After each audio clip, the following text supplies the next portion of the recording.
Whatever the reason you need to borrow money, West Tennessee Bank can custom tailor a loan to meet your specific needs with a payment that will fit your budget. We have as many different types of loans as we have customers. West Tennessee Bank, a division of Decatur County Bank. We think you'll like us. Equal housing lender, member FDIC. Okay, first item on the agenda are the minutes. Are there any corrections or any amendments to any minutes from the last meeting?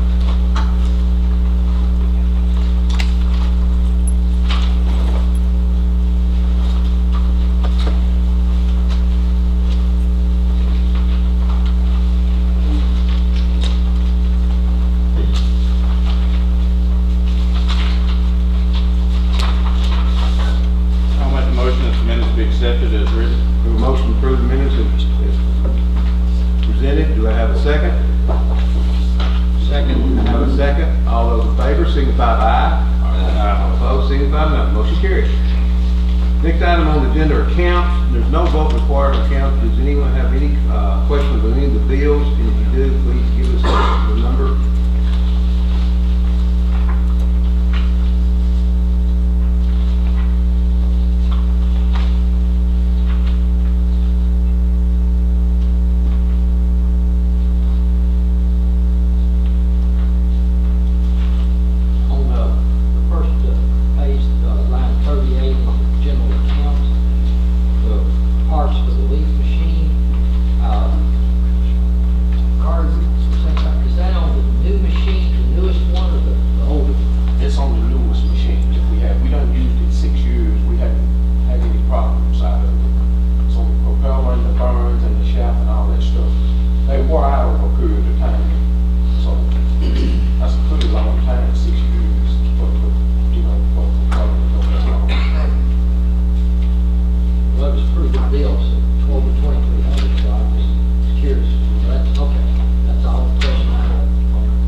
provides an adult supervised environment for our students on the night of their graduation.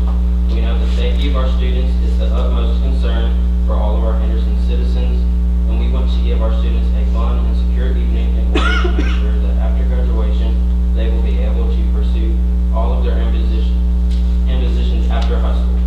Thank you so much.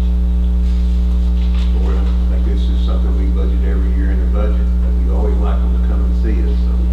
The city general fund does have $500 set aside for this, and normally the police department funds that through their special projects fund. So the chief controls that. I make a motion that we give project graduation funds. Motion to approve the funds requested. Do we have a second? Second. Have a second. Any discussion on the motion? Seeing none, all those in favor signify by aye. Aye. Opposed signify by no. Thank you very much, guys. Thank you so much. Next item in delegations. We have two businesses here, coffee shops are looking for putting in drive-through windows. They had been talking with Brent. As y'all know, we've done one drive-through for the drugstore, and that we explained to them they would have to, that's where it comes into the alley. It has to come from the city board to make that decision. So we put them on the agenda tonight to come up and talk, start that process. Either one wants to start, Robin or maybe one. All right, we'll start. Sounds good. So, I have some drawings here that kind of show a little more detail of what we're looking at, if you guys want them. Sounds good.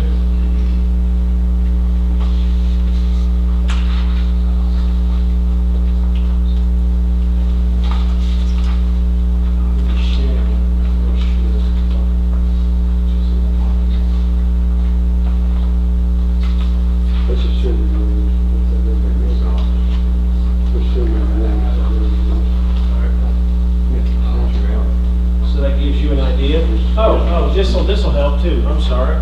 I have a aerial shot here that kind of explains where you're at. And this is, I got some stripes on my printout here.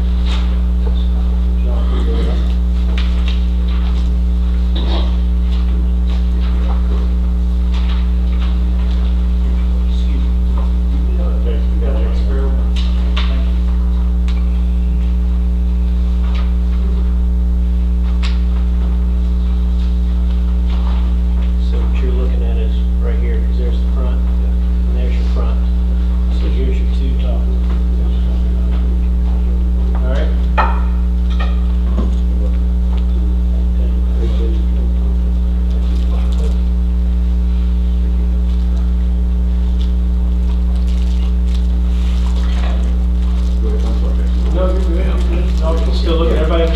What orientation the drawings and the imagery represents. If you have any questions, just holler real quick before we keep going.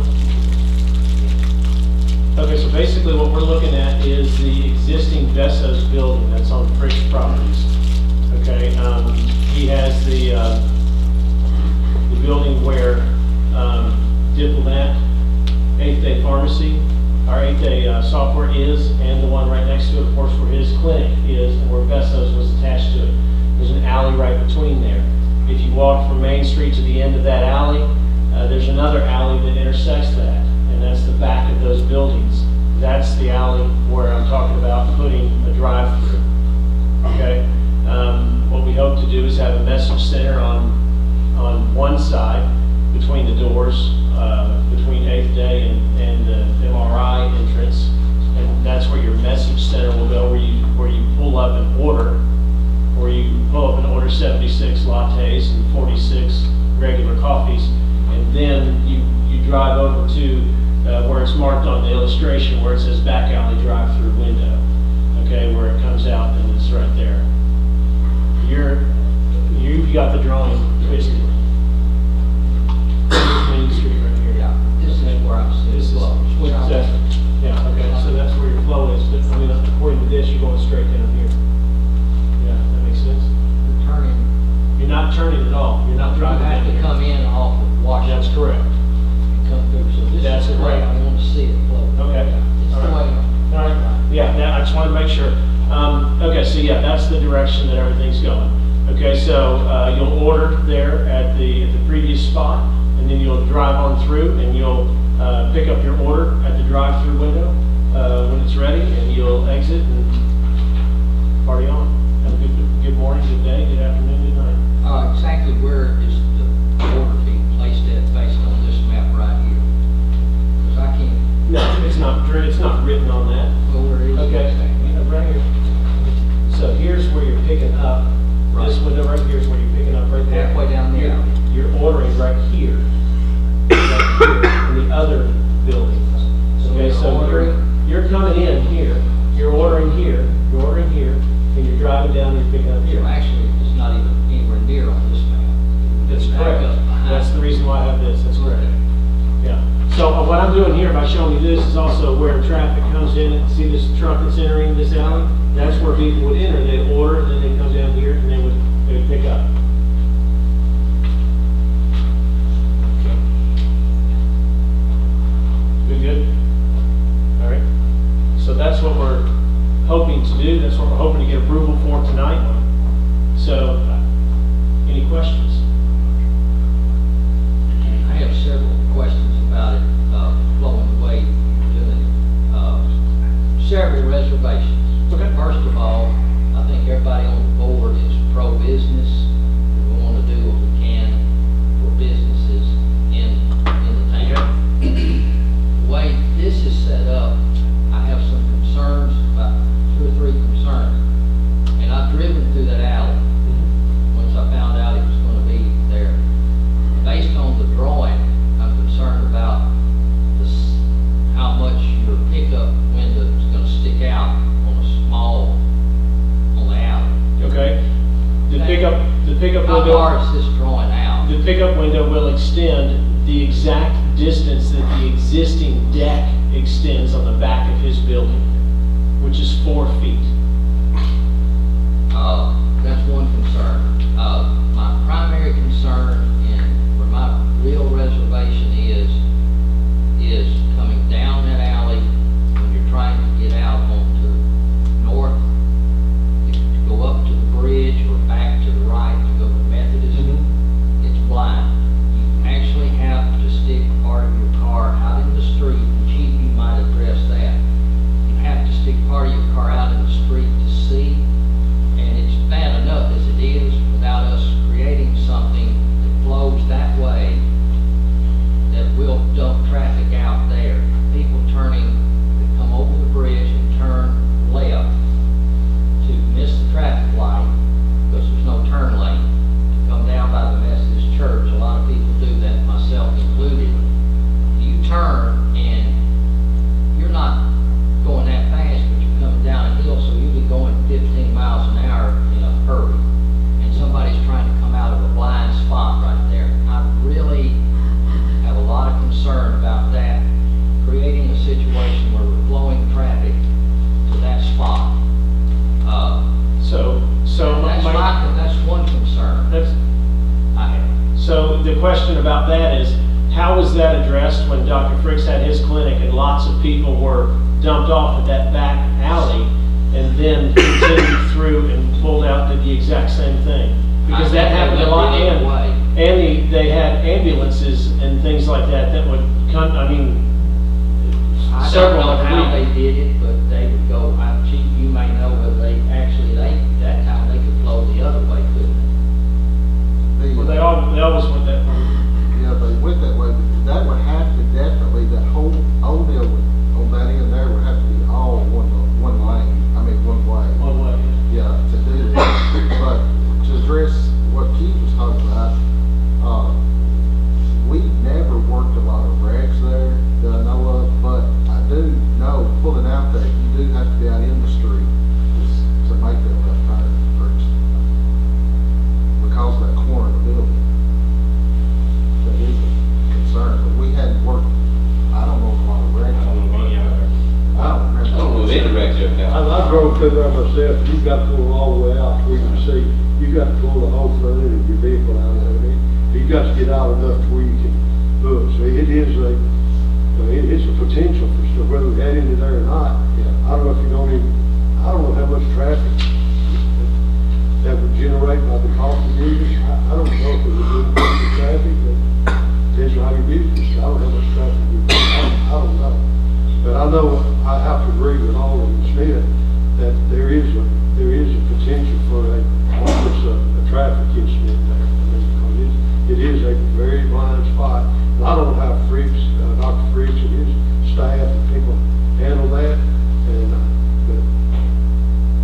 even though they did it and got away with it, that's no reason for us to say, well, let's go ahead and do it again and put a rubber stamp on it and and say it's good for you to do it either. No, Just I because understand. I understand that he did it, and I don't think, and that's just because he did it, we should allow you. I think that's kind of not a really good argument, as far as I'm looking at it. Okay. So I'm looking at the safety from here forward. I don't care who's in there doing anything. I just got a little issue with it. I think we can look at it. I don't know how we can rig it. I mean, Well, based on what I thought, doesn't follow your drawing, Jason. I thought about having the drive-through there on the side of the building and come in the existing alley. Of course, it looks like you're putting No. tables and want to close the alley. That's correct. We're wanting to put an entrance in that alley and close that alley. That's the second part of the discussion. There's not enough room there to pool cars, if that makes sense to you. If you have a drive-through, look at McDonald's. Look at McDonald's at 7:50 on any morning during school.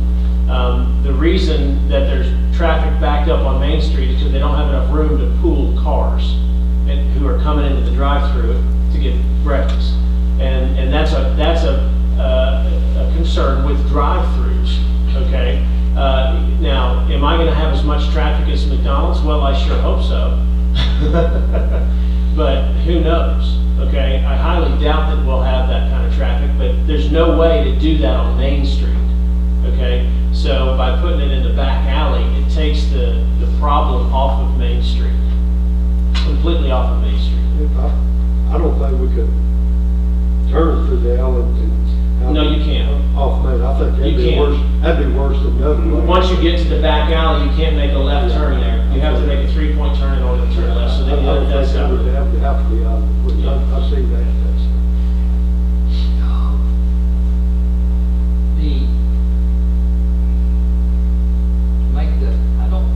We've discussed it several times about the idea of making north one way, but we've always said no as a city board because there is no turn lane at Main Street. And people wanting to go left at Main, don't turn at Main, they turn on that street and come out by the Methodist Church. I don't want to get in a position where we need to change that. I think it needs to still stay a two-way street. What street are you talking about exactly? North. Where north comes up by, as soon as north till it gets to Main Street and crosses, it becomes Front Street. Okay, I understand. Your business. Yeah. I'm gonna make a suggestion. I think we need to get a traffic count on that street. That's hard to do that for us. I'm gonna make a motion to table both these coffee things until our next board meeting.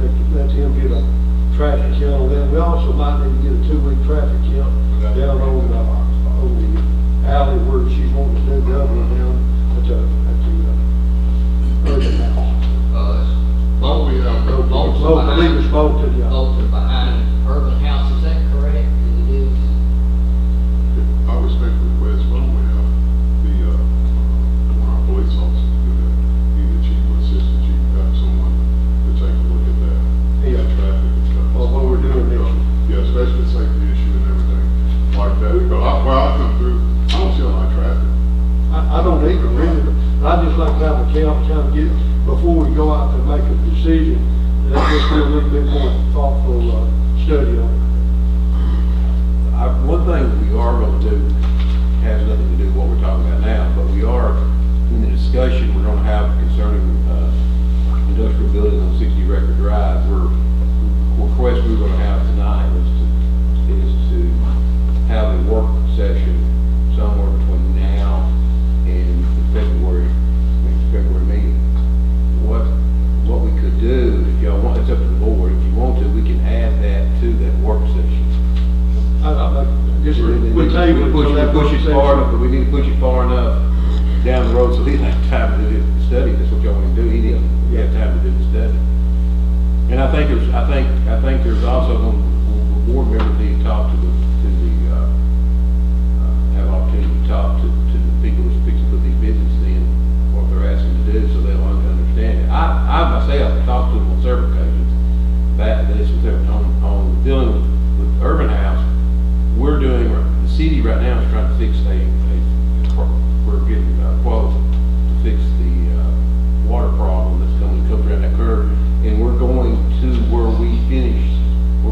the other one down by those buildings, we're gonna join that. Once we do that, then that was when she could have her drive, but that, we were talking about how she would have to do that. But she really can't make a decision on how she's gonna do her drive-through until we get that finished, so she'll know how that comes out. We've talked about that on several occasions, on how to do that. That's more of the process now. We're just trying to fix the storm drain problem on that. And that's another street that discussion was, is you almost would have to make that a one-way coming from Smith back to the alley, coming back to down to City Upper Park, City Upper White Park.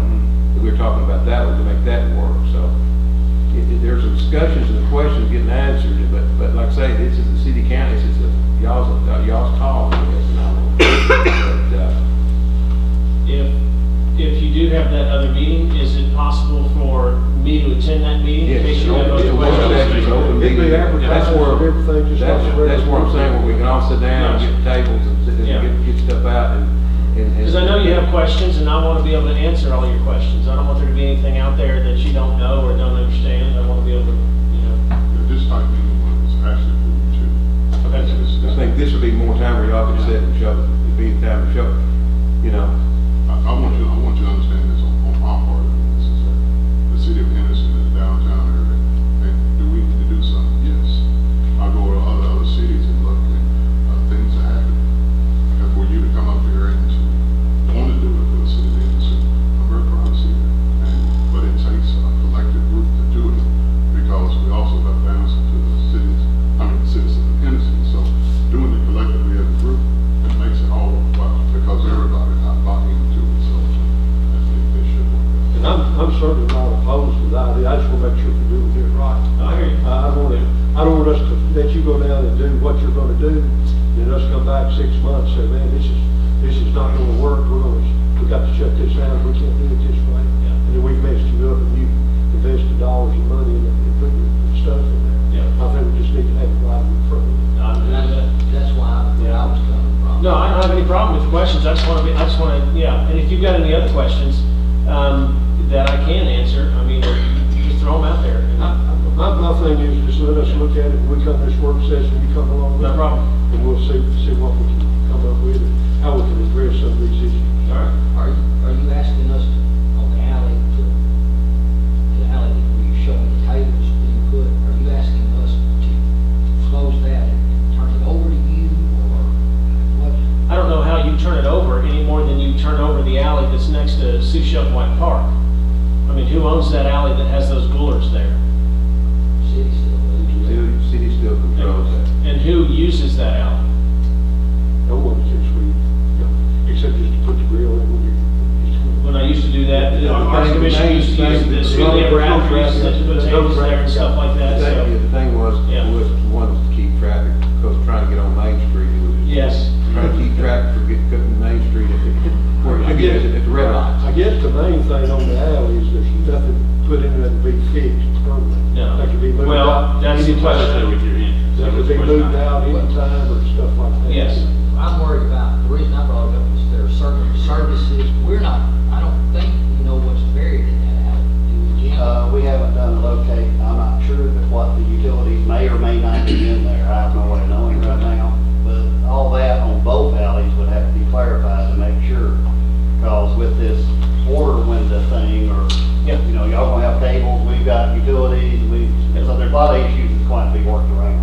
Is that something we could find out before the planning, or? I'm sure they're going to do a locate on our utilities and, call in one call and get it all located, that way at least we know where everything is. See, I don't know, there's some things. But we don't know. Go back, we don't know for sure what's buried underneath there that Dr. Fritz has done. Yes. I know our county mayor bored under there years ago with some fiber across there, so I know that was done. And there's also, I think, a private sewer service that actually is a joint service that serves all those buildings that's actually in the middle of that alley. And I'm talking about Old Eagle, not the one running east and west, not north and south.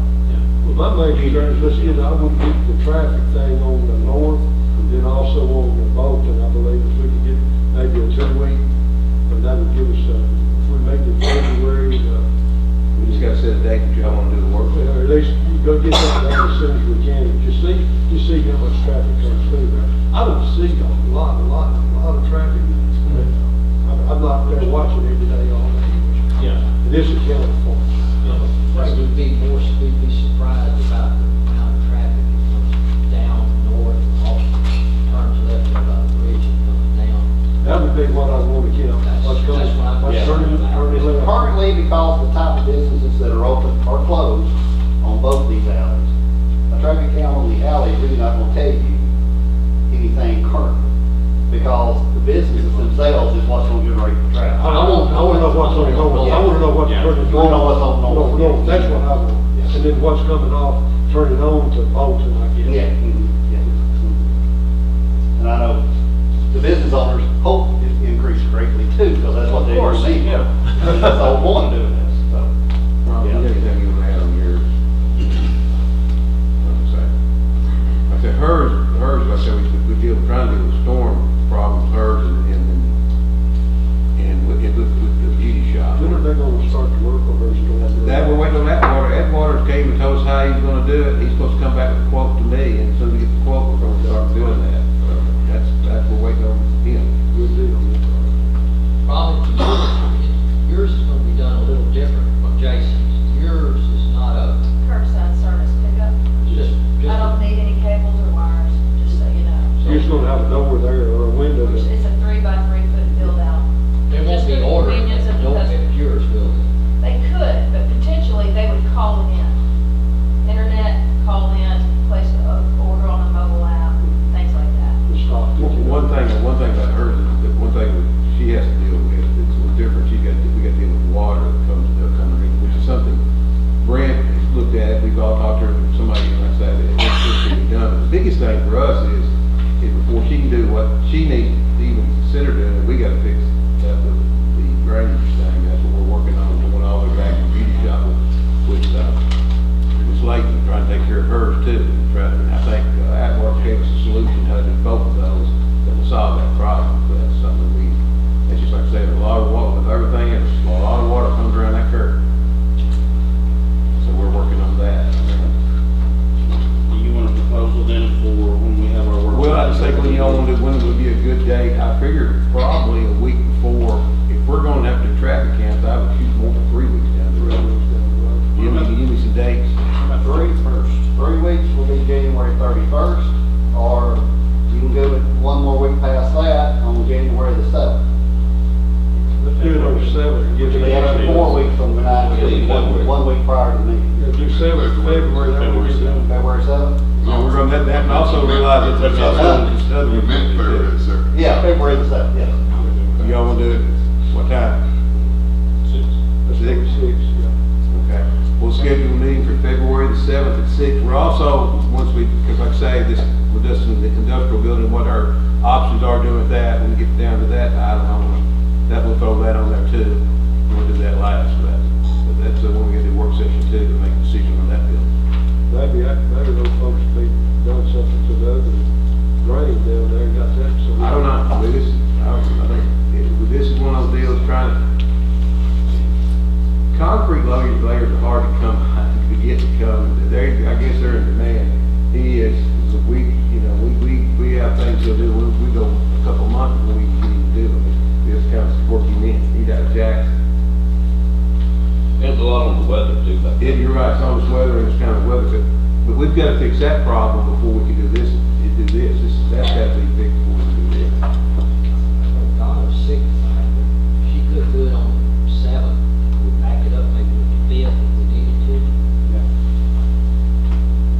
I'll get everybody to try to confirm that, until we the field of the 7th. And I think she has a list of questions she wanted and things she wanted to talk about too on it, so that way she can get that.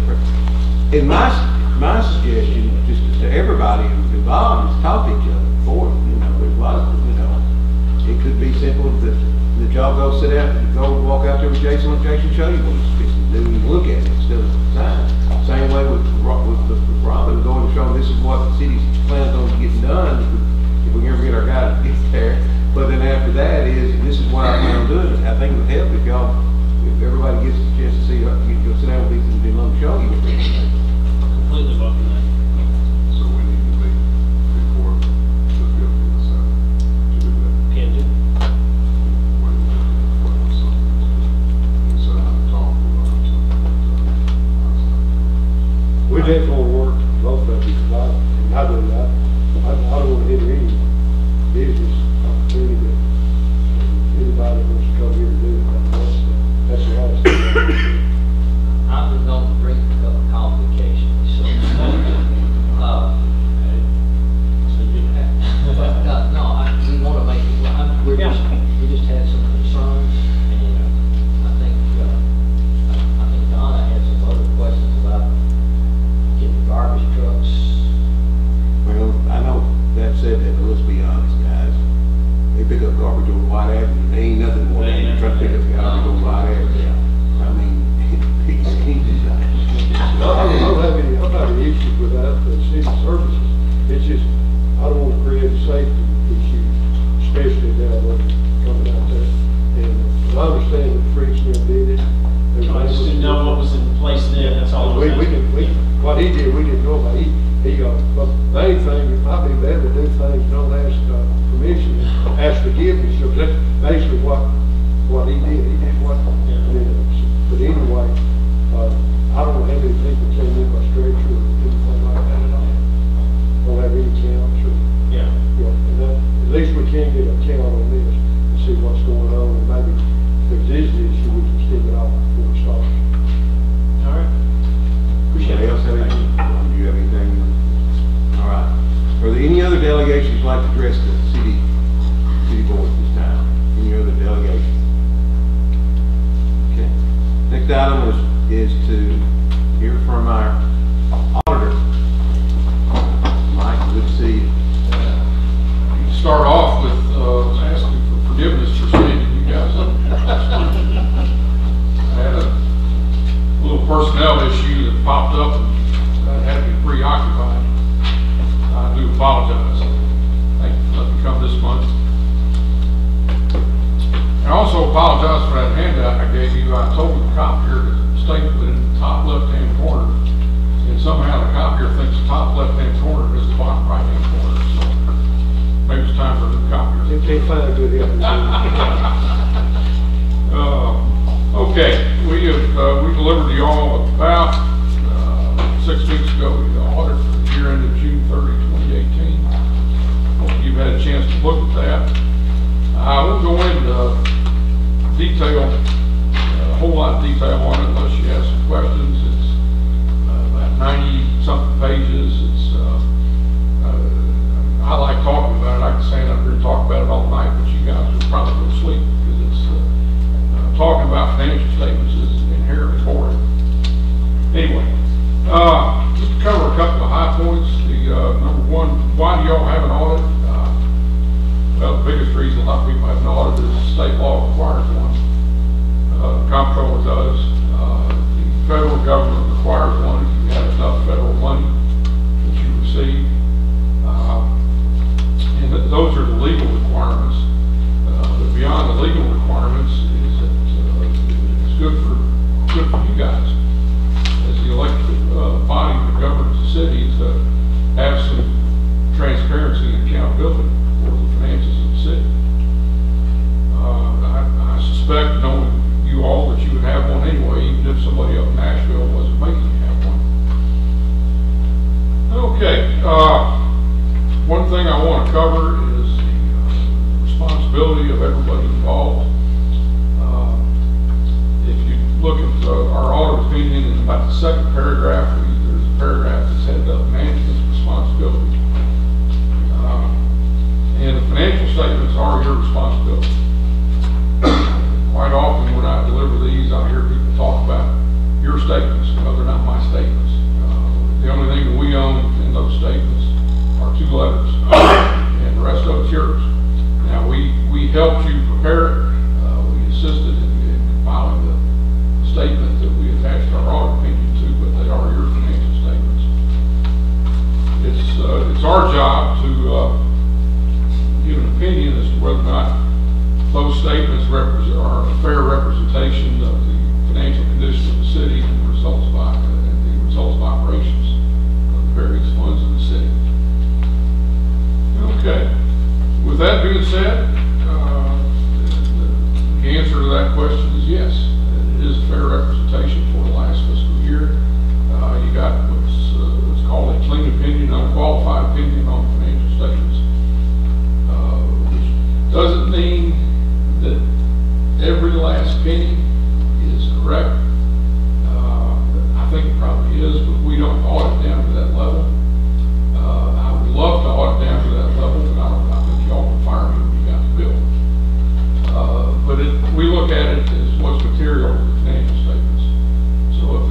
that error somewhere, we're not necessarily gonna catch it if we find it. We tell you city finance staff about it, and they take care of it. We look more of a bigger picture, look for material items, material misstatements. Okay, and also, this is the part that everybody's usually interested in, is whether or not you had any findings. We are obligated to report to you if we find any deficiencies in your internal controls that could result in items misreported in the financial statement or loss to the city. And I'm pleased to say we did not find any of that. We're also obligated to look at material compliance. That is compliance with laws and regulations that might have an effect on financial statements. And that doesn't mean that we audit all of your compliance with laws and regulations, because that'd be almost impossible. But we audit compliance as it relates to your financial statements. And did not find anything to report to you there. Okay, the government-wide statements, that is where you all report on the accrual basis. You put all your assets, which is the biggest chunk of assets that the city owns, are its capital assets. That all gets reported in there. We record depreciation in those statements. That is different, and y'all heard me talk about this before, that is different than the fund financial statements that you get every month that you see. We'll get to those here in just a minute. The total assets and deferred outflows for the city were $30.38 million. That is a slight increase of $250,000 over the prior year. That $250,000, the big things that changed were capital assets. The net capital assets after depreciation decreased by $285,000, and there was a $513,000 increase in cash. And that's all funds of the city combined together. The liabilities and deferred inflows were $5.45 million, which was down the previous year of $6.22 million. It's a $763,000 decrease. That always sounds good when your cash goes up and your liabilities go down. That's the direction you want to head. The decrease was composed of a decrease in long-term debt. You paid off $608,000. Accounts payable decreased by $146,000. Again, liabilities paid off. Pension liabilities decreased by $123,000. And then you had a new liability that popped up this year, OPEB. That would increase by $169,000. What that is your liability for future post-employment benefits, i.e. health insurance for retirees. What you all have is purchased through the state, through the TCRS, and they did the actuarial study on it, but you do have a portion of the liability that they have. I want to address that a minute, Mike, and you correct me if I'm wrong. This is one of those numbers that I somewhat have issue with, and the reason being, and I want to make it clear, good or bad, depending on where you stand, the city does not provide retiree health insurance at all. We fund zero. But even though we fund zero, because the group as a whole, it was offered to retirees, it affects our plan rates that we pay for everybody every month in, month out for current employees. And they extrapolate those numbers into a liability that we now have to book on our books. And that's where this $169,000 comes from. I assume this liability will continue to increase somewhat each year. Now this, because we're having to book the initial liability at one time, I'm assuming, Mike, this will only increase slightly each year as probably health insurance or cost escalate. You know, forecasting future health costs in the United States is kind of like rolling dice, I think. But I do want to make it clear, we do not provide retirees health insurance. The health insurance that you have is what's called an implicit subsidy. It's because your retirees participate and they're your employees, therefore it's technically on your liability, even though you'll never write a check to pay it. Because your retirees participate in the state's plan, and because it's a group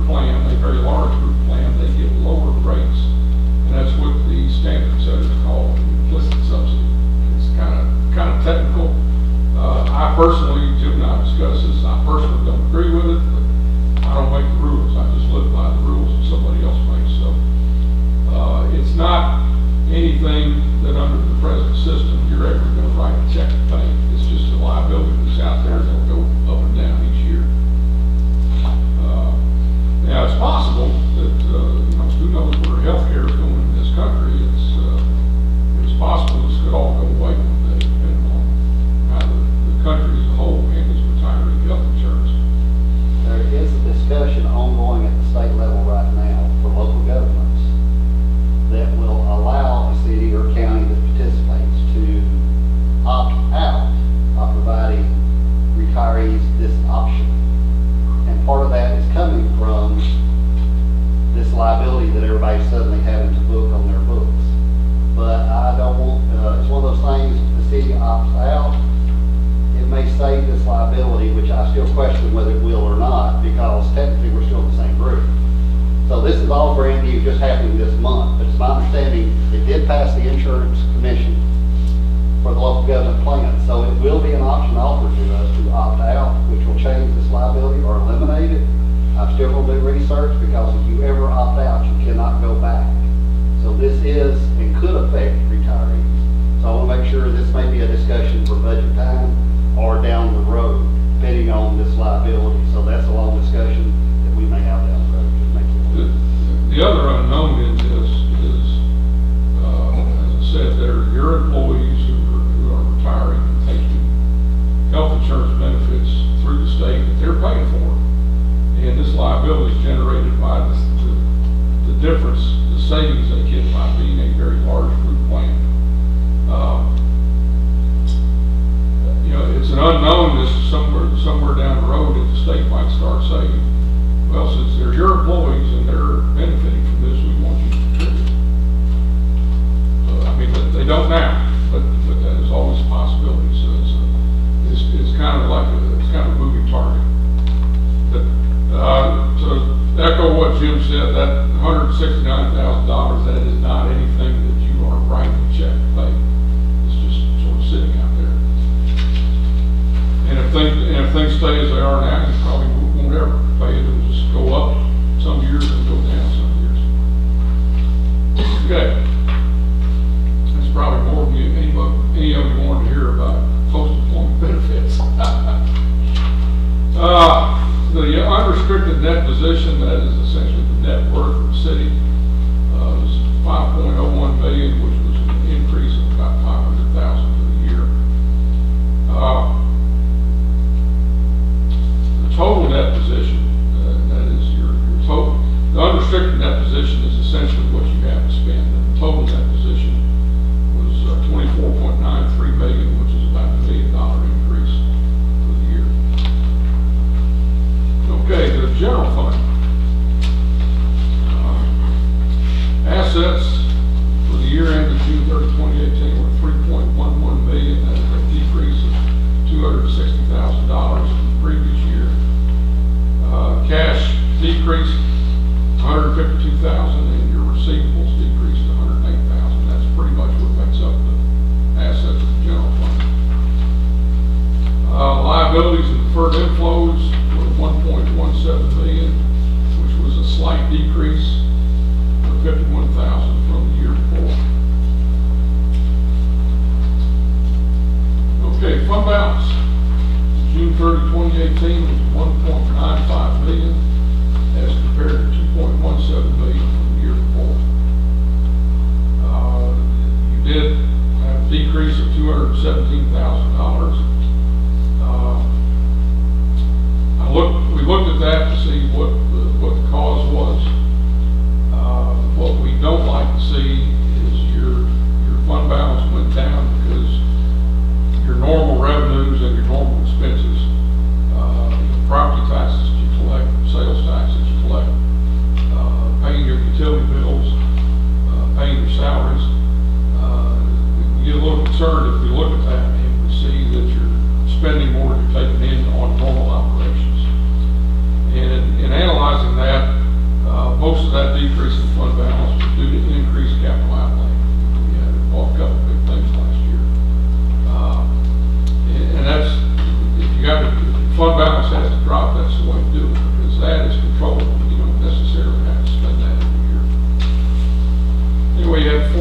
$2.14 million in general fund revenues. That was up quite a bit from the year before. One of the reasons for that was you got a CDBG grant, $435,000. But you also spent nearly all of that. $3.95 million in expenditures and $400,000 transferred out to other funds. Okay, next page here, water and sewer fund. $11.5 million in assets, deferred outflows. Of that, $1.9 million is cash. Liabilities, $1.68 million. And your net position, just slightly under $10 million. And of that $10 million, 8.5 is what's invested in capital assets, net of the debt that's related to those capital assets. So your unrestricted fund balance or net position is $1.25 million. That's what you got to spend. The revenues for the current year were $2.13 million. Now that was up a little bit. And the net income or changing net position was also up quite a bit. And there's one thing that was primarily responsible for that increase, and that is you had a settlement with the local industry of $253,000. Of course, that there's no cost to go along with that. You incurred all the costs, in many years past. So that's a one-time revenue source that you obviously will not repeat. So that was one reason why the revenues were up. It was contributed to the net income being up. It was $454,000. Over half of that is accounted for by that settlement that you got. Expenses were $1.69 million. Of the $454,000 increase in that position, $115,000 of that was water operations, and $339,000 of that was sewer operations. The $253,000 settlement was in the sewer fund, so that's obviously the reason that the sewer department was up quite that much, so much. Okay, the gas system, $7.4 million in assets, deferred outflows, and of that $2.4 million, or $2.39 million is in cash. Liabilities, $651,000, and net position is $6.2 million, with $4.38 million being invested in capital assets, and available fund balance to spend or unrestricted $2.34 million. Your revenues were $2.88 million. That was up $612,000 from the previous year. Expenses were I got an extra decimal in there, $2.34 million. That was up $258,000 from the previous year. And we looked at that to see what was changing from year to year, and it pretty much was the sales revenue and the cost of gas. That accounted for the majority of the increase in revenue and the majority of the increase in your expenses. Again, that's what you want to see, because if expenses are going up and it's the routine things that it takes to operate, not the cost of gas, but the routine operating expenses other than that, it's a little bit harder to roll those back. Okay, the increase in net position for the year or net income was $534,000. Okay, that's really about all I had. There's an unqualified opinion on the current year financial statements. Your fund balance, which is usually what everybody's interested in governmental environment, was $2.17 million in 2017 and $1.95 million in 2018. And that's the second year that it's gone down, but both years it was mainly due to capital expenditures, which again, as I said, are controllable, so that's not anything to be concerned about. Any questions? Any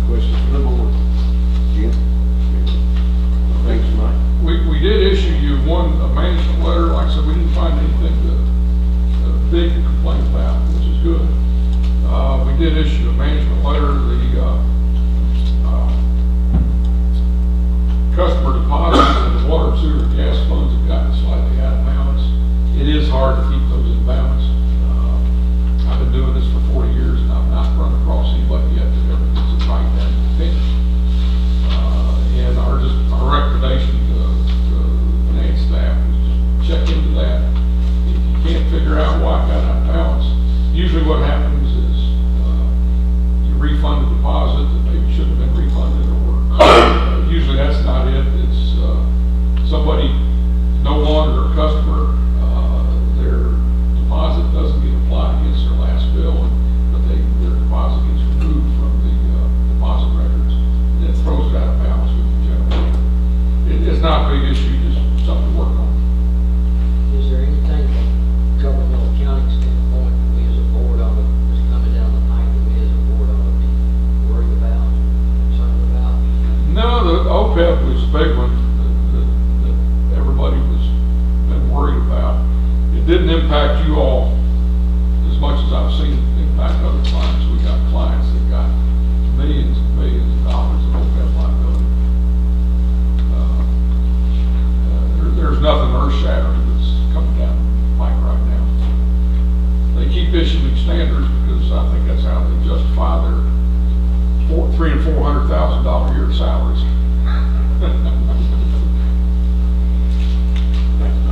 Okay, thank you very much. Appreciate the time. Next item on the agenda is item E, consider an ordinance from the final reading, amending Title 7, Chapter 1 by the addition of 2 sections dealing with setting fire alarms and tampering with fire protection equipment. Chief, I think. Think everybody's here. We found, we need some type of guidance on, how to ticket somebody or something according if we have a problem. With MTS and with Jim, we came up with this ordinance. I hope we never use it, but some of the books are supposed to do. This is what we passed last, but we had one person missing, so we have to bring it back again to have the second reading. I'd like a motion to approve the ordinance. A motion to approve the ordinance on second reading. Do I have a second? Second. Have a second. Any discussion on the ordinance? Roll call vote. Alderman Phelps. Yes. Alderman Barber. Yes. Alderman Smith. Yes. Alderman Ferris. Yes. Alderman Manis. Yes. 5 members voted in favor, 1 absent. Item F, consider adoption resolution to allow the city employees to participate in a 401k and a 457 retirement plan through the state of Tennessee. There will be no city matching of employee contribution. Jim? I sent you, well, you got one item in your packet that is sort of summary of the 401k 457 plan offered by the state of Tennessee. I also emailed you the 38-page document, which is the details of all the legal IRS wording that's required. I did not put that necessarily in your packet because I thought it would be wasting a lot of trees. If you have questions, basically we've never offered the employees a 401k or a 457. A lot of people are not aware of what a 457 plan is. Many years ago, government employees could not participate in a 401k plan under the IRS rules. But they actually could participate in a separate code, under a separate code section called the 457. It's still in place, and then several years ago, I'd say 10 years or so ago, they actually allowed government employees to have 401ks in addition to our standard retirement. We're having more employees that we're hiring and people that are asking for another opportunity to make contributions toward their retirement, which is a good thing if they will. We've never had that an option because the TCRS legacy system, you're required to put in 5% by law of your salary.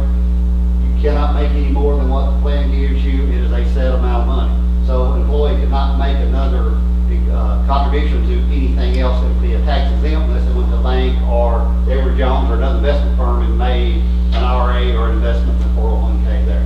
This will give employees an opportunity, if they want to participate and make whatever contributions to the plan.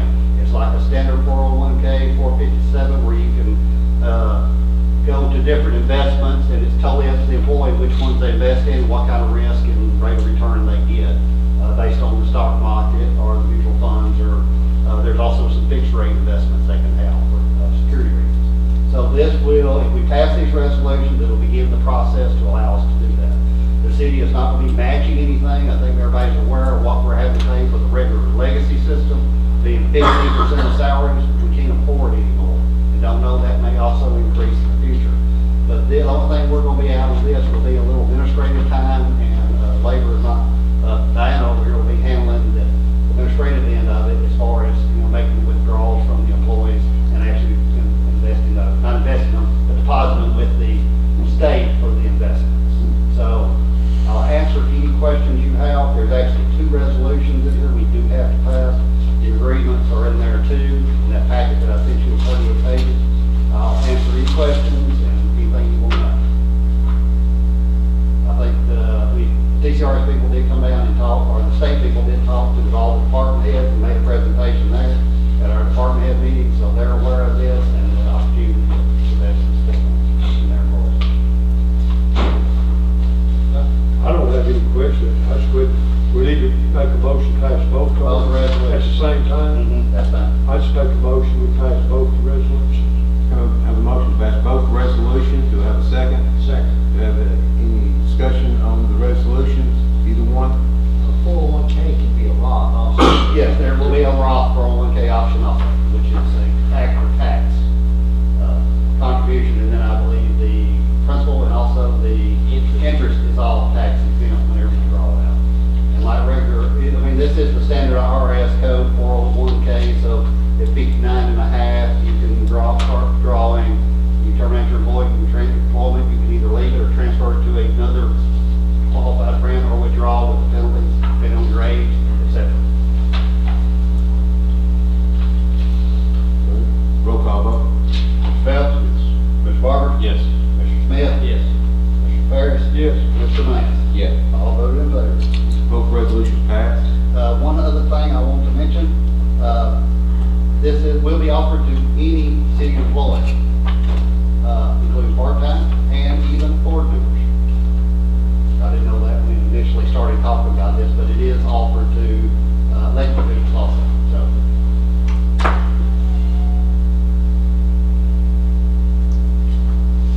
Okay. Next item is item G. Consider approval of the purchase of 2 pieces of equipment for the utility department. Water main tapping machine at the approximate cost of $2,700. Pipe locator at approximate cost of $4,000. These items would come out of the tapping machine, come out of the water capital budget. We do have a line item for work equipment. There is sufficient funds there for that item. And then the pipe locator, since it's being used both water and gas, I propose, 50-50 split there. And again, there is money in a work equipment capital account. There is sufficient funds in those accounts for that. Since it's already in the budget, you're just identifying what you want to spend the funds for. I would make a motion to allow him to purchase the equipment. Have a motion to approve equipment. Do I have a second? Second. I have a second. Any discussion on the motion? Seeing none, all those in favor signify by aye. Aye. All opposed signify by no. Motion carries.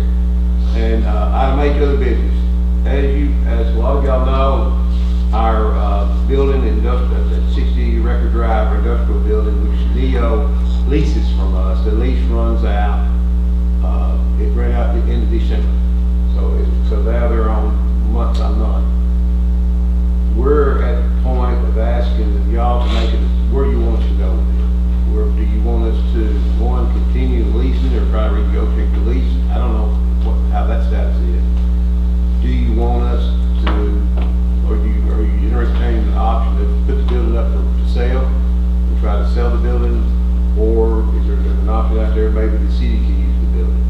What I'd like to do now, what I'd like to do is, since we're already going to have the meeting on the 7th, is to put that on so we can all discuss that. But I think we all got different opinions and different things, and I think it'd be something we really need to discuss. We did get the utility director involved in that. Brent needs to be there to be involved on the status of the building, because I think there's going to be some cost of this building to rehab this building down the road, and we just got to kind of make a decision where we want to go, because we just need some direction where y'all want to go with this building. Me personally, I would kind of like to get out of the rental business, but this is y'all's call, so it's y'all's call. So if it's up to our board, we'll have that, we'll add that to the agenda on our work session. So it'll be 2 things on the agenda: the drive-through windows, and then this will be, to clarify, it will be a work session. We will not be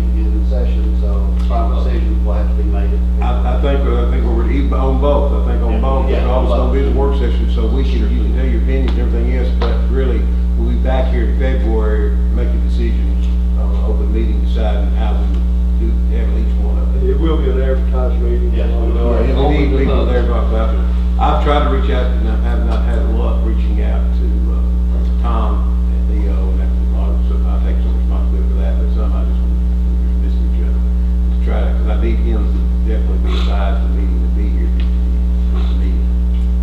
See, the last time we left this out, we didn't get an estimate of what we thought the building was worth. I thought we did. We had, well, we have an appraisal for insurance purposes that is an astronomical number. It's not realistic for a market number. We never did actually do a, thorough appraisal. We had what we thought it was worth. I don't think marketable, we would ever get what it's worth. But I don't think. I think it's sort of one of those numbers, y'all gonna have to be happy with a number if y'all are wanting to sell, and set a number and say, this is what we're gonna need to Give us sell. something to start with. If I throw it out for $1, I'm gonna buy it for 50 cents. And I think, and also too, we'll come that day with the figures, what we spent on that building since we tried to shoot them. We talked to people about buying it, gosh, what, 5 years ago? We'll come with the number of what we have spent on that building and what we've done to rehab it and do other things to it, too. We'll bring those numbers to that meeting, too. Now, $50 a square foot, you couldn't build it for that, you're talking about $1,100,000. And you can't put a shell up for that. So, I mean, you're not gonna get, so we priced it at $275. I think when, Eagle Warehouse was renting it, I think it was priced, to him and his lease agreement, he got bought it for $225. $225 is what I Now, thought. agreements have been made since then. But I think the climate for that type of building has changed since that time. Because that was, what, 6 years ago? Probably a lot than that. Longer than that. So I think that type of building may be going up since then, so, but you can't build a building like that for $1,500,000. 23,000 square feet. It's our understanding it's 23,000 square feet. It's in, you also got what Neo has done to add to it. They've added stuff to it too. So there has been some probably, between Neo and us, probably pretty close to $150,000 improvement for both of them. Yes, on both of them, yes. Well, I'm in agreement with the mayor. I'd like to just get out of the rental business. And I think we either A, need to sell it, or B, use it for our purposes. One of the two. And how we, I'd hate to see a price that's too cheap. But, if we just want to get rid of it, unload it, I'd hate to let that building go for, just too cheap.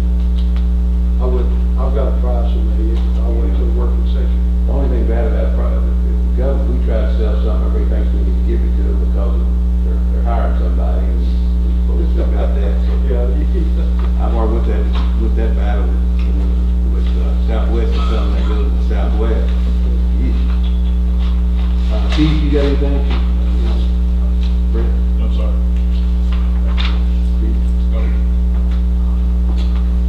I did lay a document at each one of your table.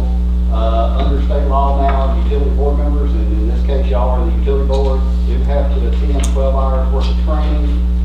The initial training has to be done within 1 year of your election or re-election. As with that, we have 3 members, 2 of which are present, that have to have this within 12 months of their election. Now, their election was actually took off in September, so the year is already ticking away. MTAS has set up there's 3 sessions, A, B, and C, that can be taken in any order. I've laid that out on your desk. They'll be handled in Jackson Bay MTAS. They're handled in the afternoon from 4 to 8 in the afternoon on those days. Now, Mark Barber's already pointed out that the first meeting, session A, is the same night as the chamber banquet. And I know everyone that needs to attend this training will also need to attend the chamber banquet. So we may have to arrange for that to happen. The members that were not just reelected can attend, we go ahead and get it out of the way, but there's still a question of whether that's going to count for your certification or not, or you may need to wait till you're reelected again. Once that happens, whoever's reelected next election, including the mayor, will be required to take those 12 hours. What's the penalty if you don't? They're gonna stand in the corner and shoot you? According to the comptroller's office, which I read it yesterday, was they'll actually report us to the Water and Wastewater Financing Board. That's a big whoopie. I don't know. What do they do to it there? Could affect your ability to get a grant, could affect your ability to get state. That's what I figured they'll do. That's what I figured they'll give us some about the grants and stuff. That's what y'all was tied to, the scare factor. Is this out of Jackson? Huh? Thanks, Senator Day, yeah. Jackson. It will actually be the Ag Center in Jackson. Yeah. You better go, because you don't, they fall back on you, $1 million. Yeah, bring this $1 million deal, everybody uses There may be other opportunities to get to session A. If we do miss it, I'll find out exactly where we're at. Mike? Keith? One quick question. The extraction equipment, we got that in? No, it has 60 days bill period.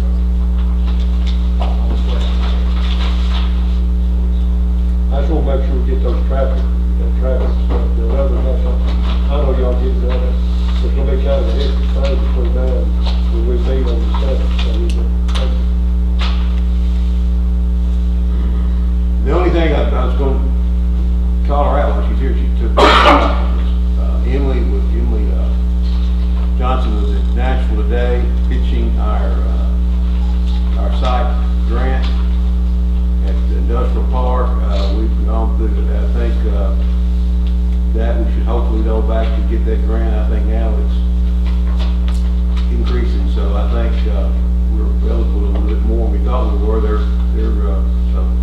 The way the project has worked out, actually, originally y'all approved $200,000 total grant application, with us having a 10% match or $20,000 to just do mainly grubbing to get the trees down. The way the engineer has designed it, it got recommended by ECD. It was submitted for almost $500,000, still 10% match, and we will get basically pad-ready sites. 2 of those, get that actually, almost 2 of them totally done. So we're getting a whole lot more work for the buck if we get the grant, but our local match will go up also. Presentation Emily made it today. She said it went well, but a lot of people were presenting. They'll have to select. So depending, we may or may not get it, but if we do get it, then there will be an additional cost locally if we approve to move forward. I think right now they're looking, Jim and I think all of us are kind of surprised when they submitted and said they can get us, they're looking at 2 sites, one a 10 acre, one 11 acre. I think one was 12 and one was 13 or 14 acres, but I think about over 10 acre sites, there were 2 sites that we're talking about over 13. We were hoping to get one, about 10 or 11 acres. We'd be thinking a little bit, but they can get 2 sites out of it. We'll have one toward the highway, and then we'll have one behind, between the power line and the railroad toward the back. So if this works out, to get 2 sites, you at least get 1 site ready here, the project over, it's really was come out pretty well. Did we get the police cars? there is. Yeah, we've got them here, and it may take us a little longer to get them upfitted because we're doing it in-house, but we've got parts ordered and everything. They're here yet. Chad's working on one right now. He had, I think he was off of the flu today with the Carter or something. It's kind of put us behind. Also, I think a lot of people hear it about just bring it up, and I think we'll let Jim Ringway chime in there and explain the red light. We constantly get calls on the red light at the university. What happened? So I think I'll let Jim explain that. we didn't even know that was there. That we had to leap that far back, but they'll explain it to us. We got a report. Keith reported. I noticed it basically the same morning earlier, and then I forgot about it. When I got here, Keith reminded me, and somebody else said something about it. About the red light at Green Hardeman and at White Avenue, Main Street. People pulling up on White Avenue were not getting a green light, even if nothing else was coming the other direction. So it took the full timing cycle for them to get a left turn. I told people, they just waited long enough and ran it, but maybe the police didn't catch it. No, they didn't. But anyway, what has happened is, as part of Old Main's construction, did some saw cutting on the sidewalk area, and it cut what they call the extended loop. I'm not an expert at this by any means, but the extended loop is the loop that keeps the traffic light green, like a line of cars is going through, instead of letting it swap back immediately when the first car goes. Well, when the extended loop got cut, the system thinks there's cars still coming. So basically it gives Main Street the green light for the duration of the timing before it swaps back to White Avenue. So even though there's nobody there, the light thinks there is somebody continuing to come through. And because this is an extended loop that runs from back in front of Gano sort of area, runs all the way down and hits the actual signal box down by Paul Gray Corner. So it is a long loop, but somewhere up around the sidewalk is where this loop ran, and that's where it got cut. We sent Chad up there, Chad investigated, found out where it was cut. We're looking at options maybe to bypass that extended loop until we can figure out the best way to repair it and get our person from JEA that helps maintain our lights to determine whether he can splice it. And then it appears there may be some more work going on at 300 that may still cause us some trouble with that loop. So they didn't know it was there. We didn't realize they cut it, but we know who did it, and we'll have to resolve it. But right now, currently, the light is almost on what they call basically a timer. They didn't call one call, did they? No, they did not. And I'm assuming they paid the cost of it. At some point, we'll have to figure that out. Right now, we haven't really gone forward. Depending on what it costs to patch it, we may be able to patch the loop, and depending on how permanent we think that is, depending on whether we'll accept that or not. So it's still be investigated. I'm going to leave it between Carter and Chad and Powers and B and Public Works to take care of it. But I was mentioning a couple nights ago that some guy said, "You still ain't got that light fixed yet?" So I think it was Bobby's neighbor.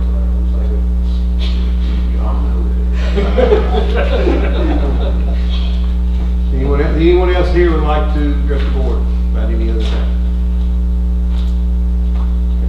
I'll entertain a motion to adjourn.